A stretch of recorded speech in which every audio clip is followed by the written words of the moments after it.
They won't be reaching out for you no more.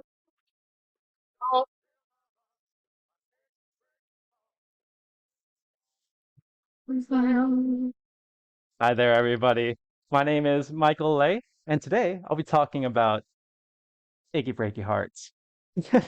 So, speaking of achy breaky hearts, I've got one right here. This is a sheep heart. Now, I performed a sheep heart dissection today, and what I'm going to do is run you guys through the anatomy of the sheep heart. You'll see that it's a lot like a human heart, only that it is 1.5 times bigger. So, but that makes things a lot more easy for us to visualize. So I'm going to talk about the layers of the heart first. So now this outer part right here is comprised of epicardium. And so epicardium comprises the outside of the heart. Of course, it helps maintain its structure. And then just deep to the epicardium would be the myocardium, which help transmit cardiac action potentials. And what those do is help contract the heart, of course. So let's go through the layers. There's the the epicardium, followed by the myocardium, and then deep to that would be this is a good view of it right here. It'd be the endocardium. Now the endocardium, as you can see here, is attached to muscles.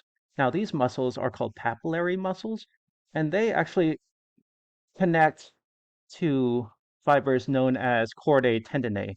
What the chordae tendineae and papillary muscles do is help prevent the prolapse of blood going back from the ventricles to the atria. I'm going to talk about that in just a moment here. So, the heart. The heart functions as a pump to, of course, transport oxygenated and deoxygenated blood across the body and to the tissues that need it. So let's talk about deoxygenated blood first. So deoxygenated blood travels to the heart via the inferior and superior vena cava. Yes, sorry, I had to think about that for a moment. So the inferior and superior vena cava, I've marked with this device right here. So of course, superior, inferior. Now this connects into the right side of the heart. I'm going to open it up for you guys right here. Wait, is this the right side? This will be the right side. Yep, easy.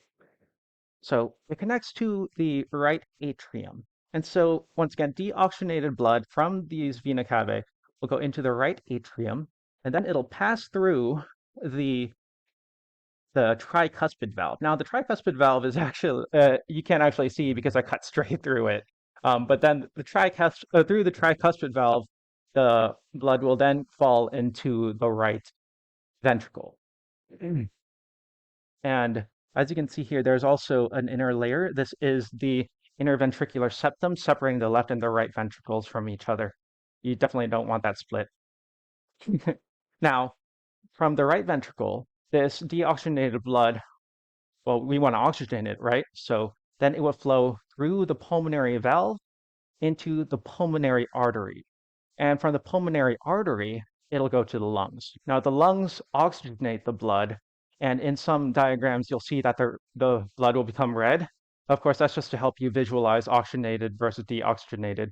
So, oxygenated blood from our lungs will then go into our heart via four, uh, four veins. So, there is the superior and inferior left pulmonary vein and of course the superior inferior right pulmonary veins. Now this will then enter the left ventricle, or sorry, left atrium. Now the left side of the heart is actually a lot bigger than the right side. There it is.